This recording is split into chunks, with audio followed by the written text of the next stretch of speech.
I think most of us here know that the Bible teaches that a man and a woman are to remain married for life. Pretty much a basic idea in the Bible. Matthew 19, 5 and 6. Of course, the principle is violated in a lot of ways. Of course, we know that. It's not a perfect world. There's obviously all kinds of sins against marriage, adultery, divorce, all types of things. Some people living without the blessing of marriage, homosexuality, all kinds of sinfulness, all kinds of sexual sins in the world. But we hope that when people become Christians, however, they once again strive for this ideal. One man, one woman for life. And they are striving for this standard in their lives. So for this reason, it's sad to see, we see divorce in the world, people who do not follow Christ, make no profession of faith. We kind of see that happening in the world, but we're a little saddened when we see that happening in the church. We're hoping for better in the church. You expect to see Christians being faithful to their marriage vows as a basis for their faith. But we do see a lot of divorce in the church. Seems to be a growing trend. More and more Christian marriages are ending in divorce.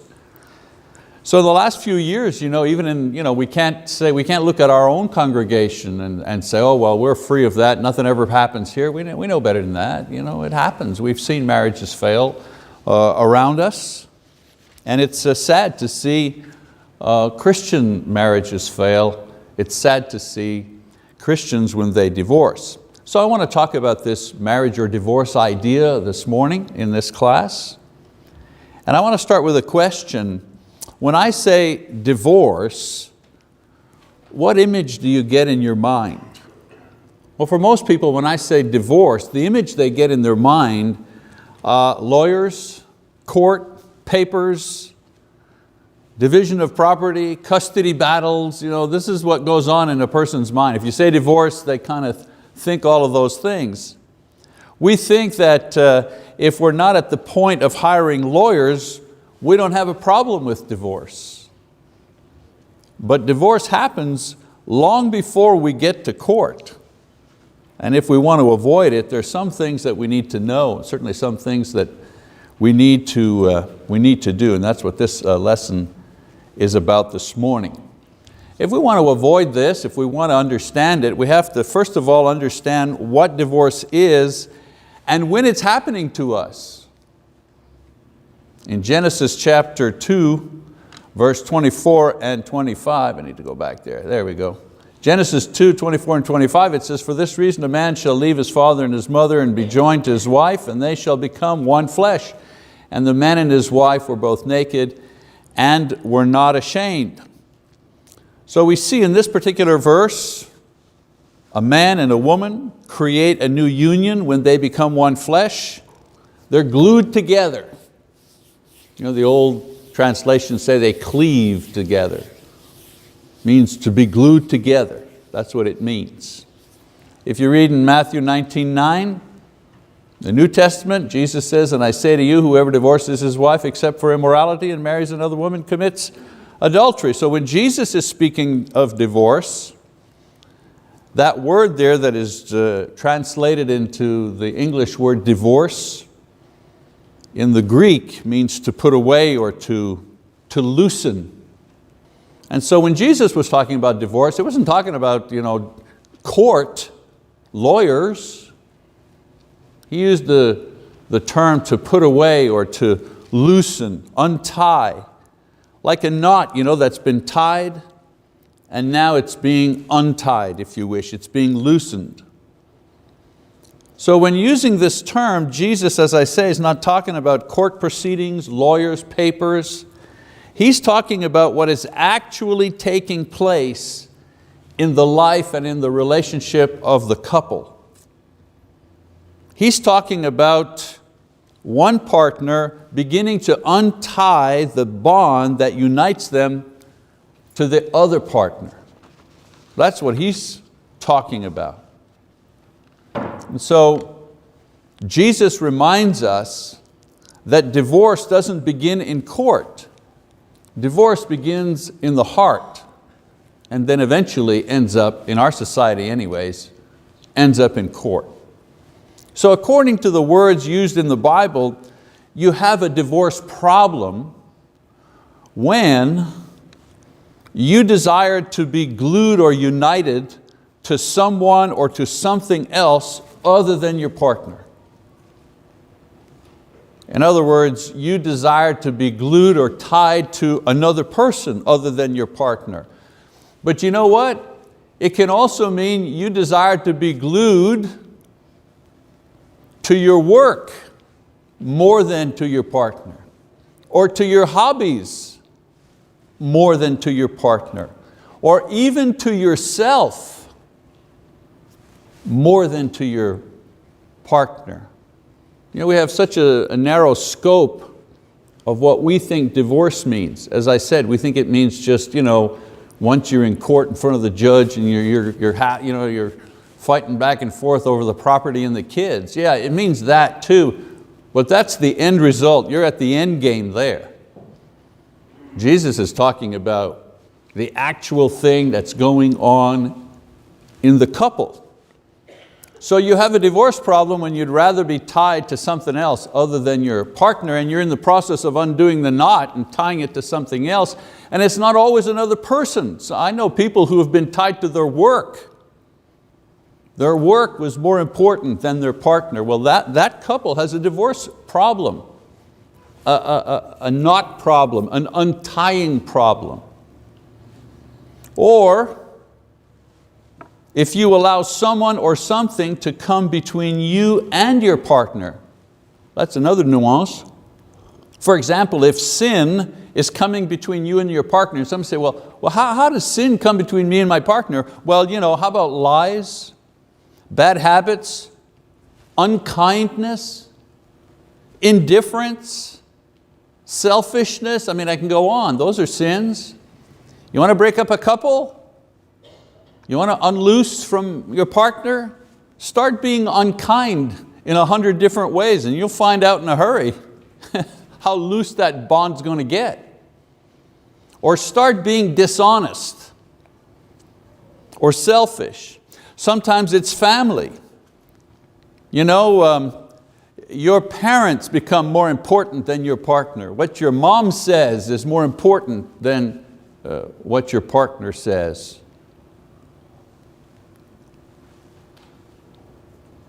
In the Christian home,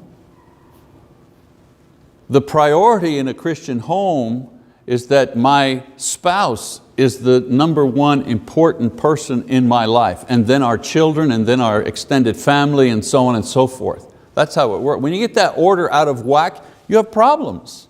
You have a divorce problem because you're untying the bond that is supposed to unite you. Some people, the issue is ambition. I tell young couples, make sure you don't plan to go somewhere where you can't take your partner with you. So a lot of people are legally married, but they've been working on loosening the bonds. They've been working on untying the knot for a long time, in big and in little ways. Every unkind thing you say to your partner, you're loosening that bond just a little bit more. Every secret you keep, every lie you make, every one of these things loosens the bond. And that's what Jesus is getting at when He's talking about putting away. Now, how do you avoid this? How do you avoid this loosening business here? Well, first of all, you have to know what God really thinks about this. I've mentioned this before, but the Bible condemns divorce as a sin, and this should make Christians think twice about doing it. It should also make Christians think twice about doing the things that lead up to divorce. You know, the guilty party, you know, among Christians, when there's a divorce, there's all this talk about who's guilty, who's the guilty one. You know, we want to be the innocent one. In my experience, I've never seen an innocent one in a divorce. I've never seen one perfectly innocent and the other perfectly guilty. There's enough blame to go around when a marriage fails. You know that. So the, quote, guilty party isn't the one who actually gets a lawyer and files for divorce first. That's not the guilty party. The guilty party is the one who unties the knot. The guilty party is the one that loosens the bonds. The guilty party is the one that separates themselves from the partner in 1,000 little ways that causes the final decree to take place.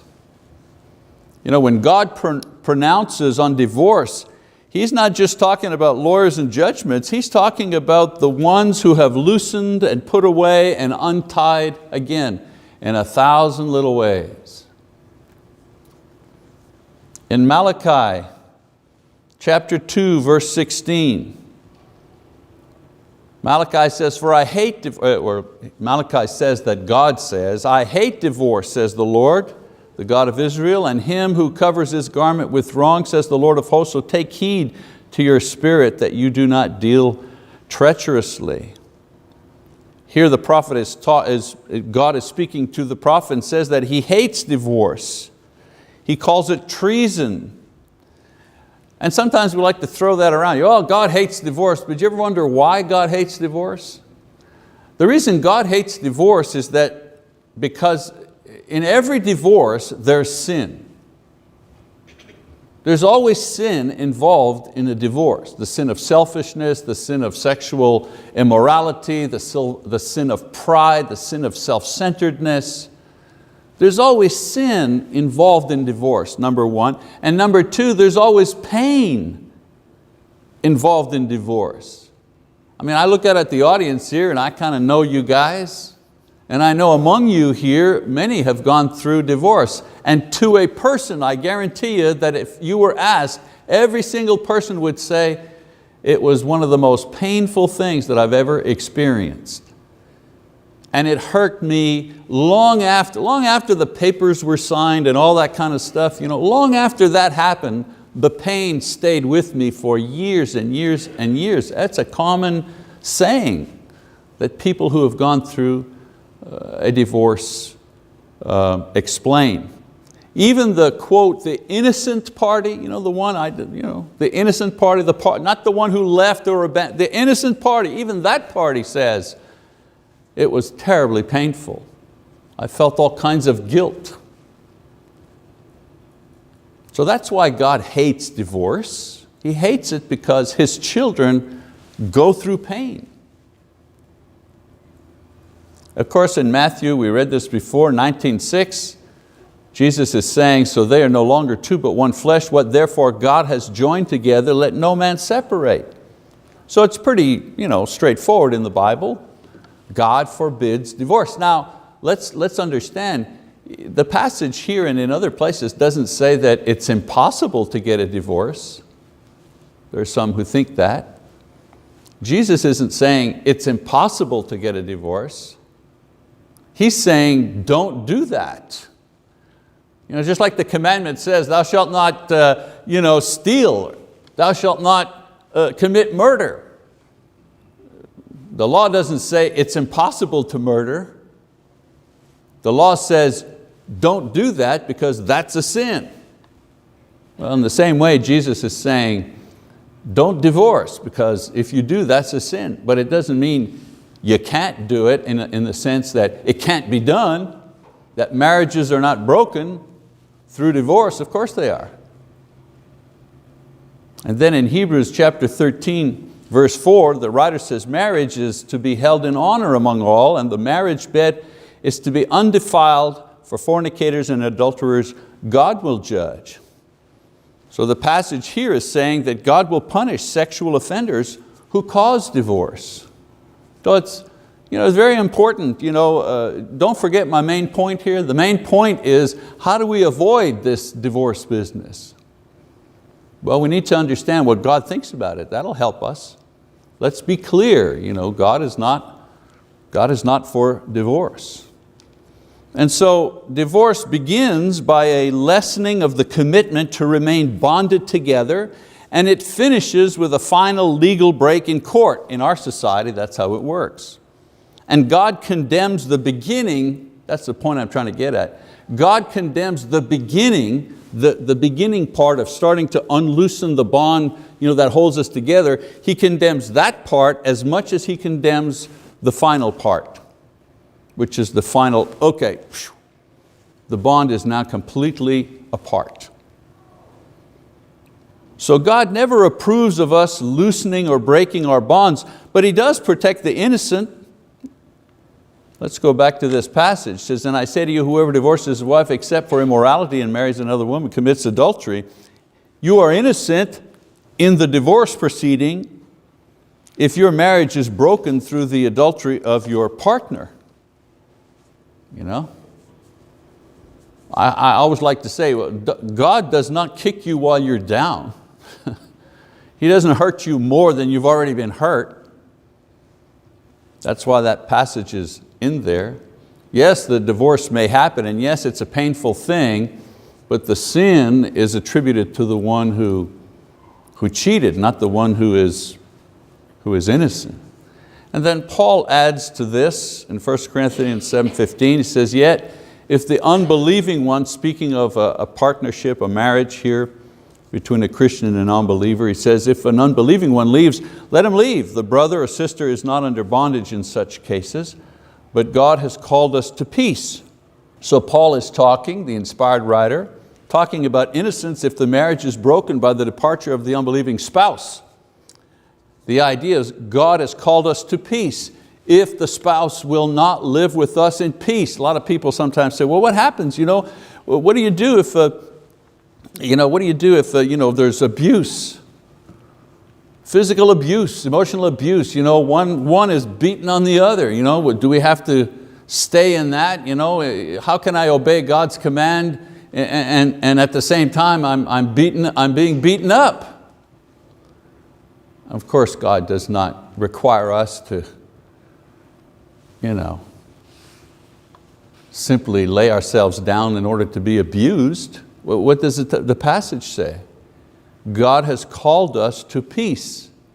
If your partner will live with you in peace. Well, if one partner is abusing the other, that's not peace. So God didn't give these exceptions as a way out of marriage. He gave them to protect the innocent victims of broken marriages so that they would have to not bear the burden of guilt in addition to the pain of suffering from a failed marriage, and also not have to simply withstand abuse in order to maintain a marriage. God doesn't call us to do that. What else do we have to know in order to avoid divorce? Well, know how to keep the bond. If divorce is unloosening the bond, then how do you avoid it? Well, figure out ways where you can keep that bond nice and tight. So it's not just about avoiding bad things, it's also about doing certain things that will help avoid the temptation to loosen those bonds that lead to divorce in the first place. So here's a couple of things necessary to keep those bonds, to keep that glue strong. First of all, it requires complete honesty. Good marriages require good communication, and good communication requires total honesty. When the bond is weakening or threatened, we need to be open and honest about the reasons for it. If the reason that the bond is being loosened is some kind of sin, we need to confess it, acknowledge it. If it's someone else or something else, we need to expose it. Usually both parties have things that they need to reveal many times. If what is loosening the bond between that couple is family pressure of some kind, or children, or friends, or work, or hobby, something that's interfering with our relationship, then we need to offer reassurance that our partner has the priority position. I have found in my own counseling of couples, especially those going through divorce issues. Again, I don't just mean court, I mean the bonds are getting looser and looser. I've rarely found that couples come in when things are going great so I can just tell them how good they are.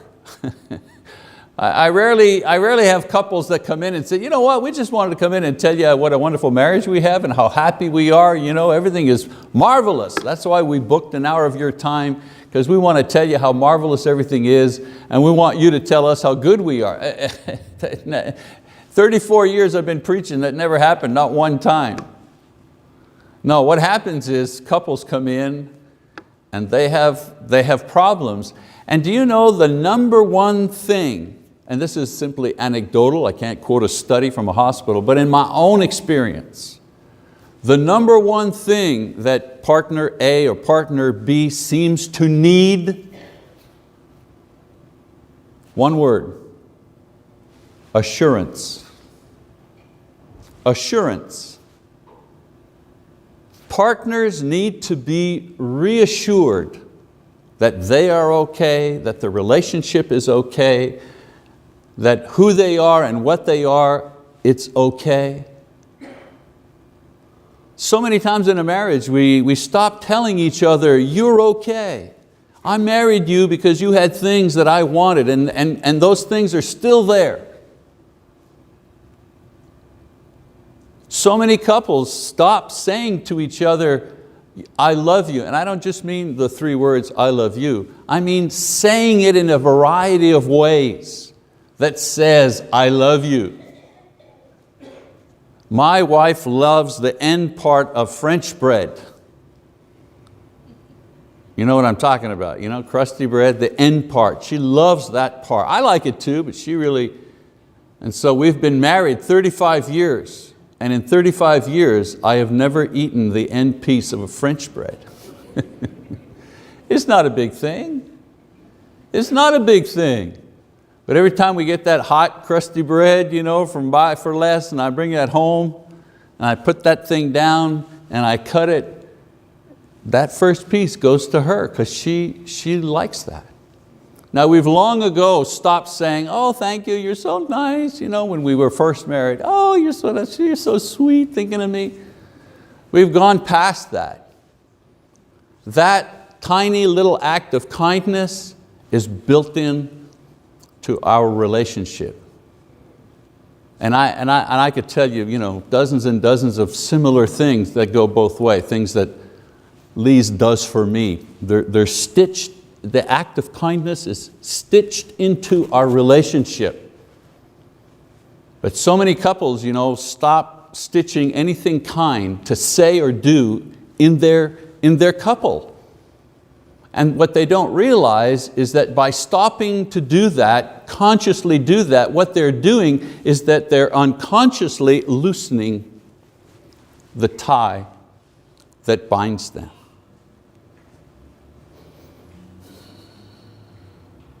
There should be no such thing as keeping our lives private or independent. One flesh means one mind, one body. It's impossible without total honesty. So if you want to avoid the unloosening, total honesty, the idea of kindness obviously is the best kind of honesty, are honest words of love, honest words of kindness, honest words of encouragement. To be told and to be shown, I still love you. You know why, right? Because when we're married, I tell people, we all were good looking once. Once upon a time, we all, at least thought we were good looking. But you know as well as I do, time goes by, right? And the physical beauty starts to fade somewhat. The energy and the virility starts to decrease somewhat. And what is needed are honest words of affection and love and kindness to kind of remind us, you know what, you may be going to pot, but I still love that old pot. Another thing required, strengthening the bond. Complete fidelity. This does not just mean avoiding sex with someone else. That's obvious, that's naturally included. Faithfulness in marriage means that we keep oneself totally exclusive for our partner. Our eyes, our hands, our hearts, our thoughts, our words. The best side, the best words, the best attitude, we reserve the very best for our partner. You know how this works? Sometimes men, they're cheerful at work. Well, Mr. Cheerful, always joking around. And we're charming with the waitress, that serves us at the restaurant, and we're just a good sport with our buddies. But none of that seems to make it past the front door when we get home. Because the guy has given away the best of himself to everybody else. And when he comes home, he's got nothing left to give to the person who deserves the very best. Sometimes, if you look the other opposite direction, some women, they get along with their parents and they'll excuse the shortcomings of their friends, but they continually nag their husbands. I'll tell you something, better you nag your friends than your husband. You'll get a better payoff that way. Some spouses work harder at their jobs than they do at trying to please their partners. The more exclusive our relationship is, the more precious it becomes. Because exclusivity keeps our emotional and physical relationship fresh and satisfying. I have couples, one of the big complaints, especially couples who've been married for a while. I don't know, our sex life, when we were first married, we were making love, 3, 4, 5 times a week. I don't know what happened.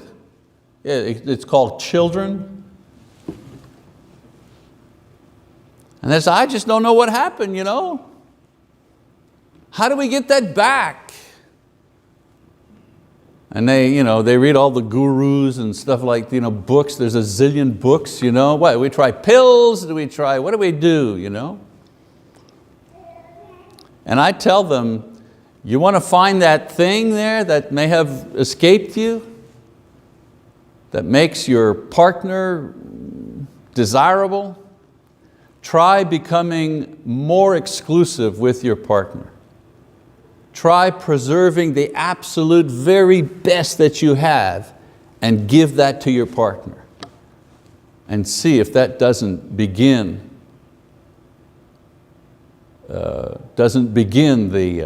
the process, the cycle of desire between yourself and between them. And a lot of times, our sex life isn't that great because we're not honest about things. We don't talk about it. We don't honestly share with one another what our needs are and what our fears are. And what are the things that kind of block that intimacy? We don't say anything, we're just quiet. And then we wonder why things don't go well. But as far as complete fidelity is concerned, if we trust our partner because of their demonstrated absolute fidelity and devotion, we'll have confidence to open up and to explore and to change in order to please them. I will open up and become much more vulnerable to my partner in intimacy if I trust them. But if I don't trust them, then it's hard for me to give myself to them.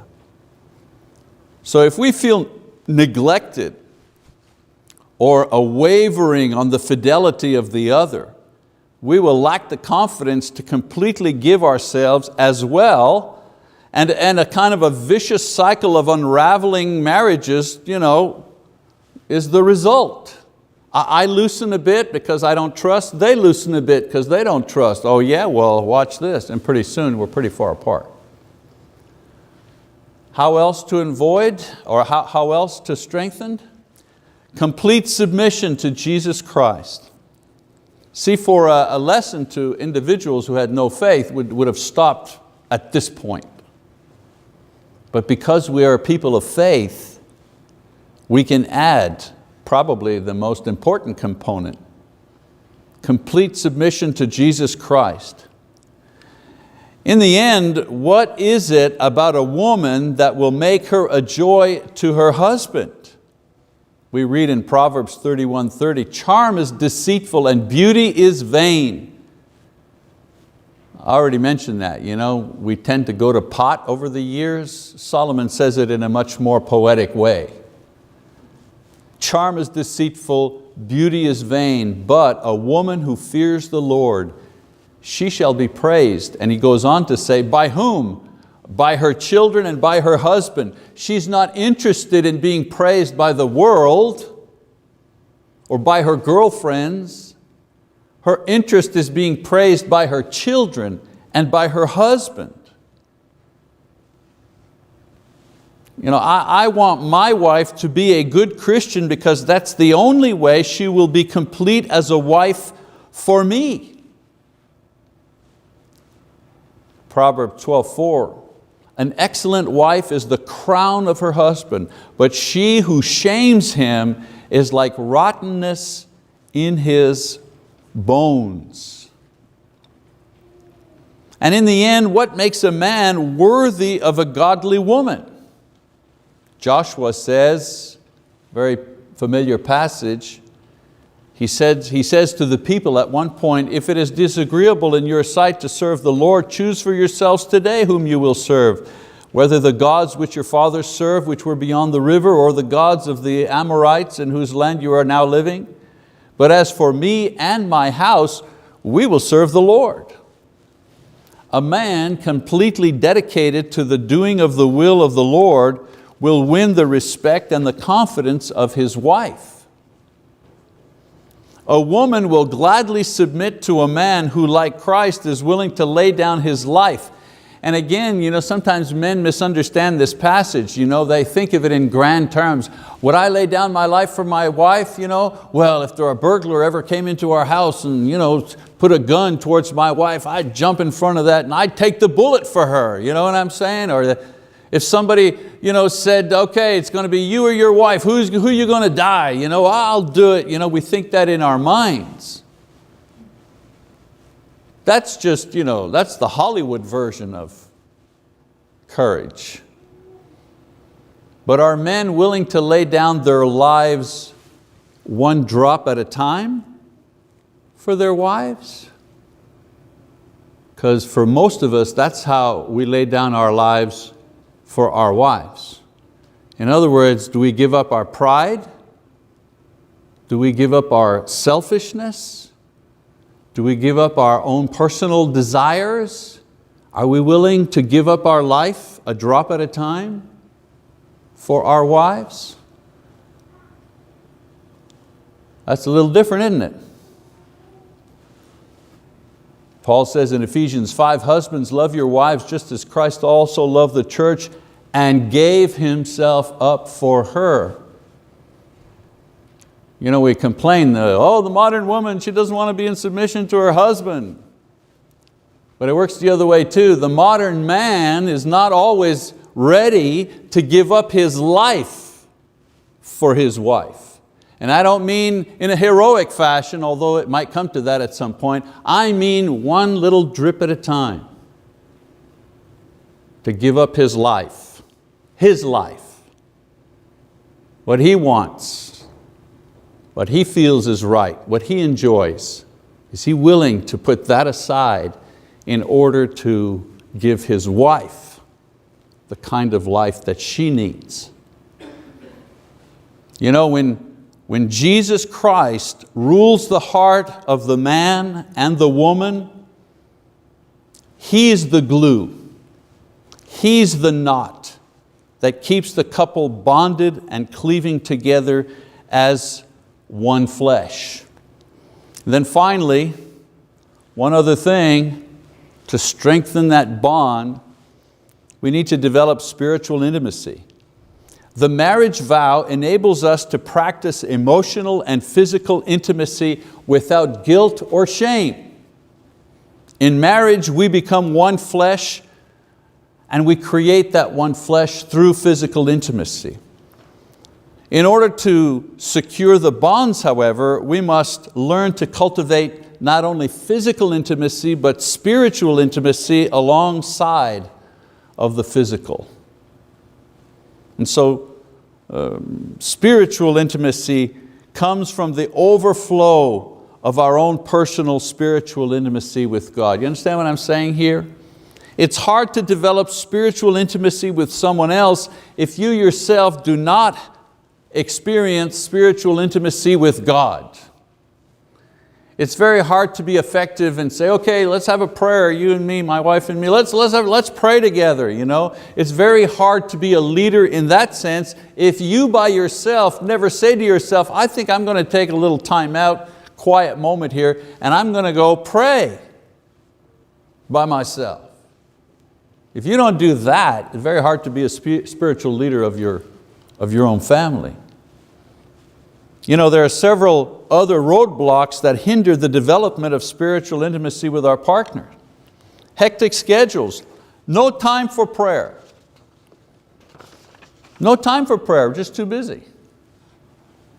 And that's true. Poor communication. People don't know how to share or to open up about spiritual things. I'll tell you one way to break open spiritual intimacy. When I say break open, I mean to really get into it. Like Paul says, confess your sins one to another. Try that. I guarantee you. I guarantee you that'll start the spiritual discussion. Unresolved issues, unresolved problems in marriage. You know, a lot of times I've seen couples come in for counseling to make their marriages, to help their marriages, to kind of strengthen those things. And we spend the 40 minutes them arguing in front of me and me serving as the referee. It don't get a whole lot done in those 45 minutes. So the idea of being completely honest and open and pray for me and confess my sins, sometimes confessing of sin helps to resolve certain issues. Excuse me. This is one that is specific, very kind of a niche thing. Feelings of spiritual inferiority. In other words, one person in the relationship has much more Bible knowledge than the other person.